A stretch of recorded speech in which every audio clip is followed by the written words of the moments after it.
All right. How's it going, ladies and gentlemen? Welcome back to the channel. Coach Javi here, your host for today's Stoppage Time Sundays. That's right. We are bringing it back.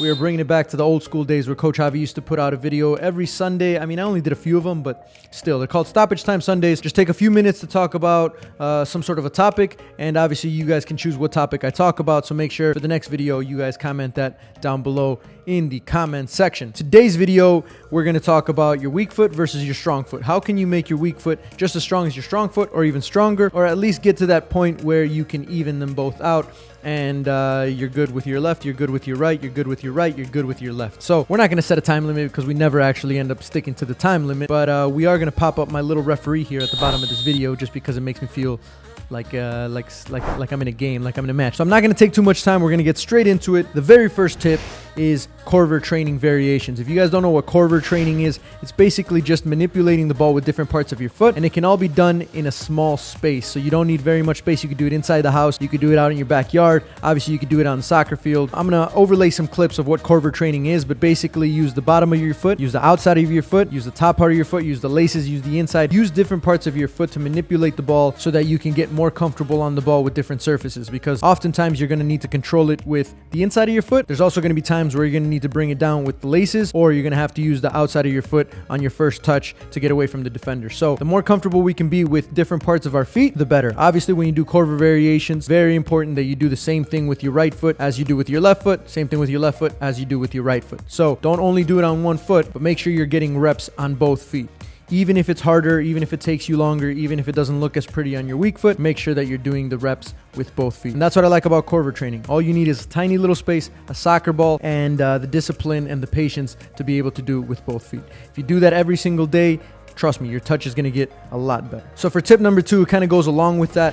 Mirror everything that you do with your strong foot, mirror it on your weak foot. And sometimes you might have to do a little extra. So even if we're talking about Korver training, or we're talking about just a regular exercise, whatever it is, it's a dribbling drill, it's a shooting drill, get more reps on your weak foot than you do on your strong foot, because obviously you need it to catch up. It's like when you go to the gym. If you have small calves, like Coach Javi, you're going to have to put in a lot more leg days than you are upper body days so that you can even them out, right? When you write down your exercises and you say, I'm going to do one set of this, one set of that, make sure that if you do one set with your right foot, you might have to do 2 sets with your left foot. Or if you're going to go 30 seconds with your right foot, you might do 1 minute with your left foot. So you do have to do a little extra, but eventually that weak foot is going to catch up. The last tip is for actual gameplay. Put yourself in a position where you are going to have to work on your weak foot. So for example, if you're strong with your right foot and you like to cut in and shoot, put yourself on the right side, so when you cut, it forces you to shoot on your left. So now you have no choice but to start developing a shot with that weak foot. If you're one of those types of players that maybe instead of cutting in and shooting all the time, you're more of a traditional winger where you go down the line and then you get a cross in, put yourself on the left side. So when you cross it in, you're forcing yourself to cross it in with your left foot. That's only going to make you better. It might take a little bit of time and it might be frustrating at first because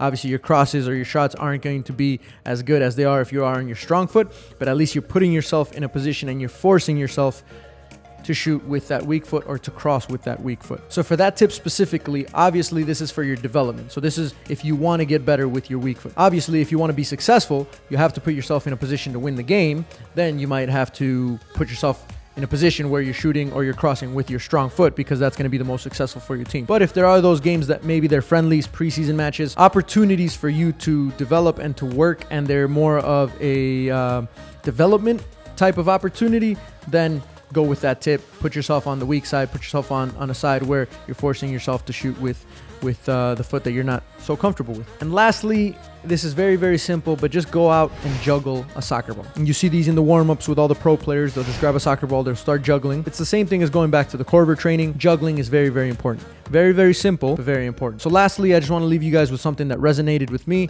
I was reading an article and they interviewed Neymar's dad, and he said that The reason those players are so good with both feet and they're so good on the ball technically, they're so tricky and they're so hard to get the ball off of, is because they're not necessarily in love with the sport of football/soccer. From an early age, they're in love with the ball. So don't worry about loving the game as much as you love the ball. That's what I tell my young players is go out, always have a soccer ball with you, whether it's a mini soccer ball or an actual soccer ball. Always bring it everywhere with you. Even if you can't play a game, at least you'll be able to do some of these exercises. You'll be able to touch the soccer ball, manipulate the soccer ball, so that when you do get into a game, you're so much more comfortable. And if you are much more comfortable with the ball at your feet, you're going to buy yourself a little bit more time to make a pass, to dribble, to create opportunities for your team. But it is important that you put in the work and you realize that there are no shortcuts. If you want to be better with your weak foot, you're just going to have to put in all the extra work. But those are some of the tips that have helped me, because nowadays Coach Javi is comfortable shooting with his left, shooting with his right, and oftentimes people even think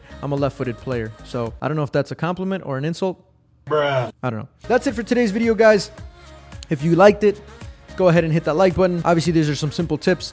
For next video, for next Stoppage Time Sundays, go ahead and comment down below what you want me to talk about. And I will be looking at the comment section and picking out a good topic from one of those. So go ahead and leave that down below.